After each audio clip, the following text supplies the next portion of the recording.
तो दोस्तों, आज मैं आपको एक्सप्लेन करने वाली हूँ इस साल की one of the most awaited Telugu horror movie को, जिसका नाम है तंत्र। कहानी की शुरुआत होती है एक गहरी रात से, जहाँ एक बूढ़ा आदमी खेतों की तरफ जा रहा होता है। तभी उसकी नजर पास के एक पेड़ पर पड़ती है। उस पेड़ पर एक लड़की बैठी हुई थी और मुर्गे का खून पी रही थी। ये सीन सच में बहुत ज्यादा डरावना था। वो बूढ़ा व्यक्ति डरकर वहाँ से भाग जाता है और यहीं से आगे की कहानी शुरू होती है, जिसे मूवी के अंदर चैप्टर वाइज दिखाया गया है। पहला चैप्टर खून की प्यासी। उस रात के बाद सीन कुछ साल आगे बढ़ जाता है। अब हम देखते हैं रेखा को। रेखा जब अपने बाथरूम का गेट खोलती है तो उसके अंदर एक अजीब सी लड़की बैठी हुई थी। ये देखकर रेखा डर जाती है। तभी वहाँ उसकी दादी आती है, जिन्हें बाकी कोई भी नहीं देख पा रहा था। इसका मतलब साफ था कि रेखा के पास स्पिरिट्स को देखने की शक्ति थी। अब जब रेखा की दादी अपने बेटे कुमार से बात कर रही होती है तो उनकी बातों से हमें ये पता चलता है कि कुमार को रेखा बिल्कुल भी पसंद नहीं है, क्योंकि रेखा के पैदा होते ही उसकी माँ चल बसी थी, यानी उसकी पत्नी मर गई थी, और इसलिए कुमार हमेशा रेखा को उसी बात का दोषी मानता है। खैर, आगे जब रेखा कॉलेज जाने लगती है तो हमें उसके बाकी दोस्त भी दिखाए जाते हैं, तेजा, शैलू और वासु। तेजा और रेखा दोनों एक दूसरे को पसंद करते थे।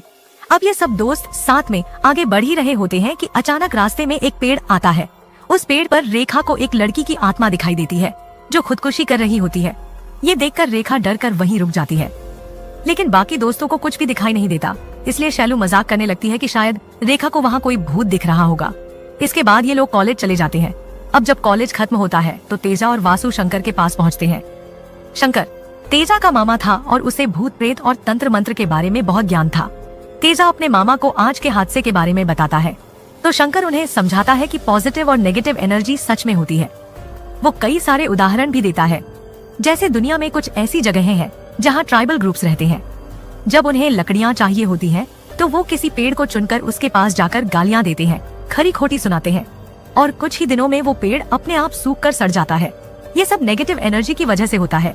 इसी तरह जब किसी को ट्यूमर होता है तो डॉक्टर उसे हमेशा पॉजिटिव थॉट्स रखने के लिए कहते हैं ताकि वो जल्दी रिकवर हो। रेखा को दिखाया जाता है वो जब सोने की कोशिश कर रही होती है तभी अचानक उसके आसपास बहुत सारी आत्माएं दिखने लगती हैं जो उसे उठाने की कोशिश कर रही थीं। रेखा डर जाती है और थोड़ी ही देर में वो अपने आप उठकर कहीं जाने लगती है, जैसे किसी ने उसे पोजेस कर लिया हो या आत्माएं उसको गाइड कर रही हो। उसकी दादी ये सब देख लेती हैं और कुमार से कहती हैं कि वो रेखा के पीछे जाए, लेकिन कुमार जाने से मना कर देता है क्योंकि उसे लगता है कि रेखा को नींद में चलने की बीमारी है। इधर रेखा चलते चलते कब्रिस्तान में पहुंच जाती है। क्योंकि रेखा को रात की थोड़ी थोड़ी बातें याद रहती हैं, इसलिए वो गांव के एक मौलवी के पास जाती है। रेखा सब कुछ बताती है तो मौलवी उसे थोड़ा इंतजार करने के लिए कहते हैं। उसके बाद वो उसे एक ताबीज बांधने वाले थे। रेखा वहाँ से निकलकर वापस अपने दोस्तों के साथ कॉलेज जाने लगती है। आज रास्ते में गांव का एक आदमी तेजा से उसके घर के ड्रेनेज पाइप को ठीक करने के लिए कहता है, लेकिन तेजा मना कर देता है क्योंकि वो लोग कॉलेज जा रहे थे। तभी वो आदमी तेजा पर भड़क कर उसे सुनाने लगता है और उसकी बातों से हमें पता चलता है कि असल में तेजा की माँ प्रोस्टिट्यूशन का काम करती थी। उनके मरने के बाद तेजा छोटे मोटे काम करके अपनी पढ़ाई का खर्चा निकाल रहा था, लेकिन तेजा उसकी बातों पर ध्यान नहीं देता और दोस्तों के साथ कॉलेज चला जाता है। आज कॉलेज खत्म होने के बाद तेजा रेखा के घर जाता है। कुमार घर पर नहीं था। वहाँ रेखा तेजा को गले लगा लेती है क्योंकि उस आदमी ने तेजा की बहुत बेइज्जती की थी और ये चीज रेखा को बिल्कुल अच्छी नहीं लगी थी। पर तेजा को अपनी माँ की कोई परवाह नहीं थी। वो कहता है कि उसकी माँ ने कभी उसे बेटे की तरह ट्रीट नहीं किया था। इसके बाद दोनों साथ में घूमने निकल जाते हैं और पूरा दिन बहुत खुश रहते हैं। रात को जब रेखा सो रही होती है तो उसे किसी की आवाज सुनाई देती है जो उससे खून मांग रहा था। रेखा अपने पैर पर कट मारकर एक ग्लास में खून भर देती है और वहाँ रखकर सो जाती है। ये चीज बहुत अजीब थी। सुबह जब उसकी आँख खुलती है तो ग्लास खाली था, लेकिन पिछली रात के बारे में रेखा को कुछ भी याद नहीं था। अब तक मौलवी वापस आ चुके थे। वो रेखा को एक ताबीज बांध देते हैं। इधर हम तेजा को देखते हैं जो आज भी अपने मामा शंकर से काले जादू के बारे में बातें कर रहा था। बातों के दौरान शंकर बताता है कि उसने काला जादू करना क्यों छोड़ दिया था। अब सीन चला जाता है पास में। हम छोटे शंकर को देखते हैं। उसकी माँ उसके पिता को छोड़कर चली गई थी, फिर उसके पिता ने भी शंकर को छोड़ दिया। शंकर को खाने पीने के लिए मंदिर से भीख मांगनी पड़ती थी। तभी वहाँ एक लड़की आती है। वो शंकर से बात करती है और उसे खाना पीना देती है। धीरे धीरे दोनों अच्छे दोस्त बन जाते हैं। फिर जब वो किशोर अवस्था में पहुँचते हैं तो शंकर उस लड़की को इम्प्रेस करने के लिए काला जादू सीखने लगता है। उसके लिए उसे शिव साधना करनी थी। इस साधना में एक डेड बॉडी का इस्तेमाल करके साधक शक्तियां हासिल करता है। जब शंकर वो साधना कर रहा होता है तभी अचानक वो डेड बॉडी खड़ी हो जाती है। शंकर बहुत डर जाता है और वहीं पर बेहोश हो जाता है। अब सीन वापस प्रेजेंट में आता है। शंकर बताता है कि उस दिन के बाद से उसकी तबीयत बहुत बिगड़ गई थी। बाद में जब वो लड़की शंकर से मिलने आई तो शंकर ने सब सच बता दिया। लड़की ने शंकर से वादा लिया कि वो कभी ऐसा कुछ नहीं करेगा, लेकिन शंकर ने अपना वादा तोड़ दिया और उसी लड़की पर वशीकरण नाम का काला जादू कर दिया। अब वहाँ से दूसरा चैप्टर शुरू होता है जिसका नाम है पाताल कुत्ती। हम रेखा, वासु और तेजा को देखते हैं। ये लोग कॉलेज जाने के लिए शैलू का इंतजार कर रहे थे, लेकिन जैसे ही शैलू वहाँ आती है, रेखा अपनी शक्तियों की मदद से उसके पीछे एक आत्मा देख लेती है जिसने शैलू को पजेस कर रखा था। शुरू में रेखा नॉर्मल बिहेव करती है, लेकिन शाम को वो तेजा से मिलकर सब बताती है। रेखा कहती है कि गांव के मौलवी ने उसे बताया है शैलू को किसी ने वश में कर रखा है, और ये चेक करने के लिए रेखा उसी दिन शैलू के घर भी गई थी। अब सीन जाता है उस वक्त पर। रेखा शैलू से कहती है कि वो एक पाउडर पर थूक दे। शैलू ऐसा ही करती है। फिर रेखा उसके सामने एक नींबू रख देती है। अचानक वही आत्मा बाहर आ जाती है और रेखा को मारने की धमकी देती है। डर कर रेखा वहाँ से निकल जाती है। जब वो बाहर आकर उस पाउडर को देखती है तो वो खून बन चुका था। इसका मतलब साफ था कि सच में शैलू पर भूत का साया था। ये सब जानने के बाद रेखा और तेजा जाकर शैलू के घर वालों को सब बता देते हैं। रेखा ये भी बताती है कि ये काला जादू पाताल कुत्ती है। जिसने भी शैलू पर ये किया है वो उसे अपने पास बुलाकर इस्तेमाल करना चाहता है, और शैलू को बचाने के लिए उन्हें उस आदमी का सर काटना होगा जिसने ये सब किया है। शुरुआत में किसी को भी रेखा की बात पर यकीन नहीं होता, लेकिन रात में शैलू कब्रिस्तान की ओर जाने लगती है। तेजा, वासु और शैलू का भाई उसका पीछा करने लगते हैं। वहाँ एक तांत्रिक मौजूद था, लेकिन तेजा और बाकी सब उसकी नजर में नहीं आना चाहते थे, इसलिए वो लोग वापस लौट आते हैं। अगले दिन तेजा शंकर से जाकर पाताल कुत्ती के बारे में पूछता है। शंकर उसे गंगा जल अपने साथ ले जाने की सलाह देता है। अगली रात शैलू फिर से कब्रिस्तान पहुंचती है। वहाँ तांत्रिक उसे खून से सने चावल खाने के लिए देता है। तेजा और वासु को याद आता है कि ये वही तांत्रिक था जिसने मेले में शैलू को छेड़ा था, और जब शैलू ने उसके मुंह पर थूक दिया था तो बदला लेने के लिए उसने ये सब किया। जैसे ही शैलू चावल खाने लगती है, उसका भाई वहाँ पहुँच जाता है और तांत्रिक को मारने की कोशिश करता है, लेकिन तांत्रिक बहुत शक्तिशाली था। वो उल्टा शैलू के भाई पर हमला कर देता है। तब तेजा वहाँ पहुँच जाता है और वो तांत्रिक का सर धड़ से अलग कर देता है, यानी सब कुछ ठीक हो जाता है। अब वहाँ से तीसरा चैप्टर शुरू होता है जिसका नाम है घुसपैठ। एक बाबा रेखा के घर के बाहर से गुजर रहा होता है। उसे अचानक कुछ नेगेटिव एनर्जी महसूस होती है। वो रेखा की दादी से कहता है कि उनके घर में खून पीने वाली एक बूढ़ी आत्मा का साया है और जल्दी ही कोई बहुत ताकतवर रेखा की जान लेने वाला है। उस रात रेखा को फिर से वही आवाजें सुनाई देती हैं। वो फिर से एक ग्लास में खून भरकर रख देती है और जब सुबह उठती है तो उसे कुछ भी याद नहीं रहता। अब हमें एक और बाबा दिखते हैं जिनका नाम था विक्टी। वो गांव में आकर राश्री नाम की एक औरत के बारे में पूछता है। गांव वाले बताते हैं कि पहले यहाँ एक औरत रहती थी राश्री, लेकिन किसी ने उस पर काला जादू करके उसे मार डाला। हाँ, उसकी बेटी रेखा आज तक जिंदा है। ये जानने के बाद विकटी अपनी शक्ति का इस्तेमाल करके वहाँ मौजूद एक औरत को लकवा पैरालाइज कर देता है। वो ये जानना चाहता था कि रेखा कैसी दिखती है। फिर वो एक नींबू पर मंत्र पढ़कर उसे रेखा के कॉलेज के पास रख देता है। जैसे ही रेखा अपने दोस्तों के साथ कॉलेज पहुँचती है, वो नींबू लुढ़कते लुढ़कते उसके पैरों के पास आकर रुक जाता है। यानी विकटी को अब रेखा का पता चल गया था। रात को विकटी उसी नींबू पर काला जादू करता है। वो मंत्र पढ़ना शुरू करता है।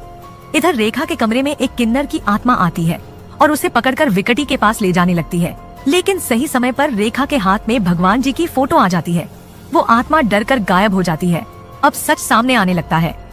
लोग हमेशा कहते थे कि रेखा की माँ उसकी वजह से मरी थी, लेकिन हकीकत ये थी कि उस पर काला जादू हुआ था।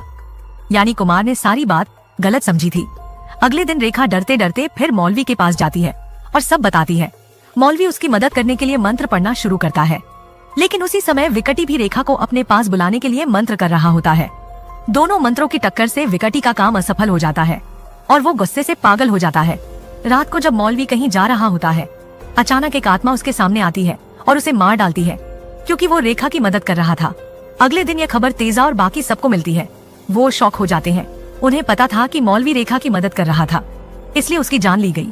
अब क्योंकि रेखा की जान भी खतरे में थी, तेजा सीधा शंकर के पास जाता है और उससे मदद मांगता है। तेजा शंकर से पूछता है कि ये मामला वशीकरण से जुड़ा हो सकता है या नहीं। शंकर उसे अपनी कहानी बताना शुरू करता है।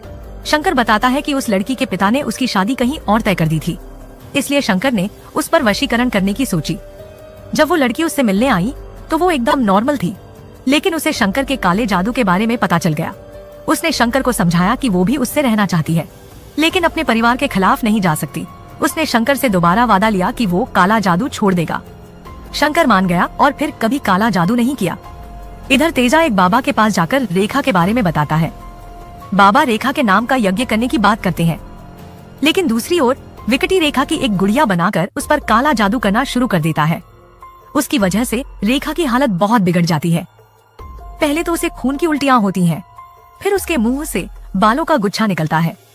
बाबा समझ जाते हैं कि रेखा पर कोई बहुत ताकतवर जादू किया जा रहा है। वो और जोर जोर से मंत्र पढ़ना शुरू करते हैं। धीरे धीरे रेखा की हालत ठीक होने लगती है। साथ ही विकटी के पास रखी रेखा की गुड़िया अपने आप जल जाती है। विकटी बुरी तरह गुस्से में आ जाता है, क्योंकि रेखा बार बार किसी न किसी तरह से बच रही थी। अब चौथा चैप्टर शुरू होता है, पर्दे में महाकाली। रेखा की जान बचाने के बाद तेजा उससे मिलने आता है। वो उससे उन सब झूठों के बारे में सवाल करता है जो रेखा ने अब तक कहे थे।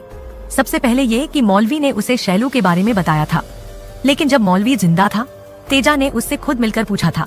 मौलवी ने साफ कहा था कि उसने कभी रेखा से ऐसी कोई बात नहीं की। तेजा ने विकटी से भी पूछा था कि उसने मौलवी को क्यों मरवाया, लेकिन विकटी ने कहा था कि वो बस रेखा को मारने आया है, मौलवी से उसका कोई लेना देना नहीं है। बाबा ने भी तेजा से कहा था कि रेखा की जान खतरे में तो थी, लेकिन वो उनके यज्ञ की वजह से नहीं बची। असल में कोई और काला जादू करके रेखा को बचा रहा था, और वो दूसरा काला जादू करने वाला कोई और नहीं बल्कि खुद रेखा थी। रेखा रात को नींद में चलने का बहाना बनाती थी। असल में वो कब्रिस्तान जाकर काला जादू करती थी ताकि खुद को बचा सके। अब रेखा खुद भी ये सब मान लेती है। वो अपने बारे में सच बताना शुरू करती है। रेखा अपने बारे में बताने से पहले अपनी माँ राजेश्वरी की कहानी सुनाती है। राजेश्वरी वही लड़की थी जिसे शंकर पसंद करता था। हर साल उसके अंदर देवी आती थी, इसलिए गांव में लोग उसे बहुत मानते थे।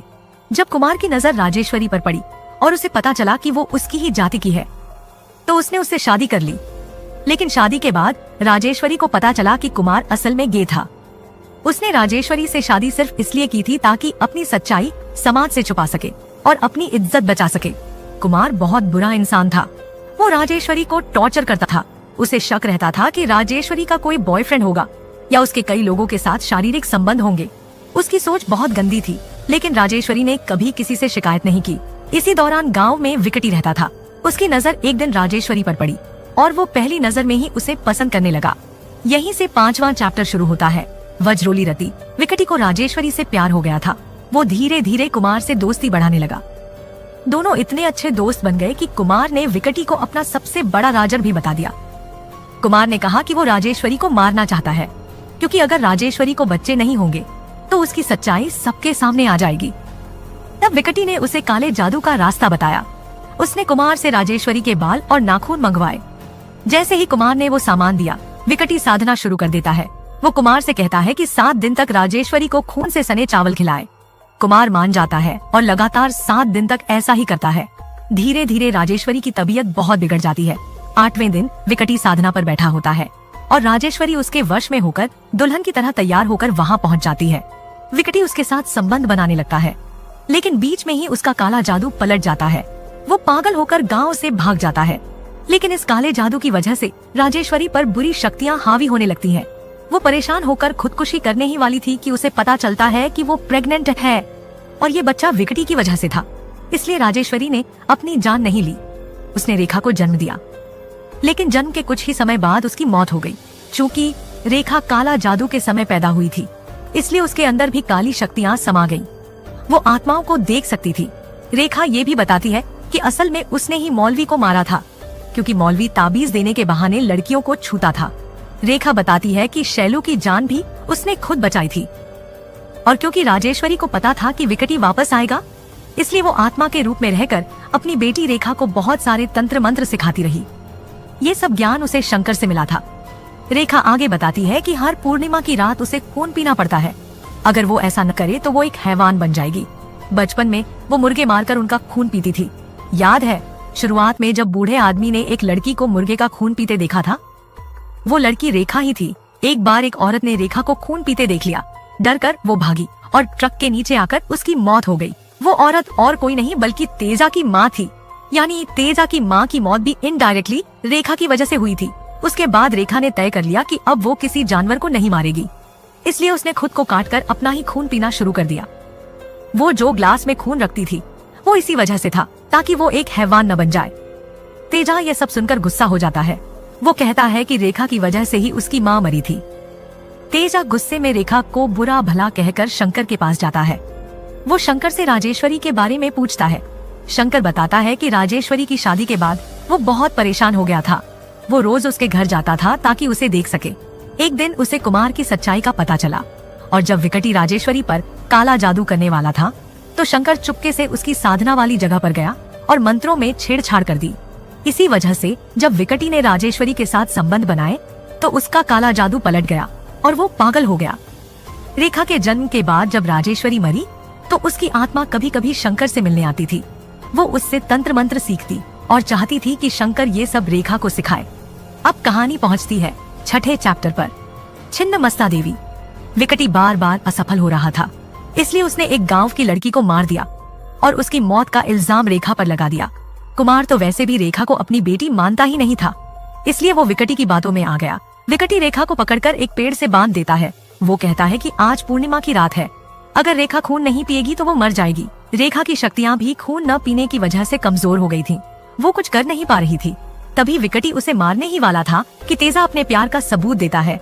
वो अपनी जीभ काटकर रेखा के मुंह में खून की बूंदें टपका देता है। रेखा की ताकत वापस आ जाती है। अब शुरू होती है सबसे खतरनाक लड़ाई, काले जादू की जंग रेखा और विकटी के बीच। आखिरकार रेखा तेजा की मदद से विकटी को हरा देती है और उसका काला जादू पलट जाता है। वहाँ मौजूद आत्माएं जिन्हें विकटी ने कभी प्रताड़ित किया था अब उसी को मार डालती है। इसके बाद तेजा रेखा से माफी मांगता है। रेखा उसकी माँ की आत्मा से संपर्क कराती है और बताती है कि असल में उसकी माँ उसे बहुत चाहती थी, लेकिन समाज की वजह से वो खुलकर कभी दिखा नहीं पाई। तेजा ये सुनकर भावुक हो जाता है। रेखा उसे संभालती है। दोनों एक दूसरे से बहुत प्यार करते थे और अब उन्होंने विकटी को हराकर सब कुछ जीत लिया था। तो दोस्तों, ये थी तंत्र फिल्म की पूरी कहानी। एक बेहतरीन तेलुगु हॉरर मूवी। इसमें हमें कई तांत्रिक साधनाओं के बारे में पता चलता है। ये भी समझ आता है कि विकटी असल में क्यों राजेश्वरी के पीछे पड़ा था, क्योंकि उसके अंदर देव, लेकिन उसका मकसद प्यार नहीं बल्कि शक्ति हासिल करना और अपनी उम्र बढ़ाना था। जो आत्मा रेखा को दिखाई देती थी वो उसकी माँ राजेश्वरी ही थी। और रात में नींद में चलने की बीमारी का नाटक असल में कब्रिस्तान जाकर काला जादू सीखने के लिए था। रेखा रोज अपना ही खून पीती थी ताकि वो किसी हैवान में न बदल जाए। तो उम्मीद करती हूँ कि आपकी सारे डाउट्स अब क्लियर हो गए होंगे। अगर फिर भी कोई सवाल रह गया है तो आप मुझे कमेंट्स में पूछ सकते हैं। और अगर आपको मेरी ये मूवी एक्सप्लेनेशन पसंद आई हो तो वीडियो को लाइक कर दीजिएगा। चैनल पर नए हैं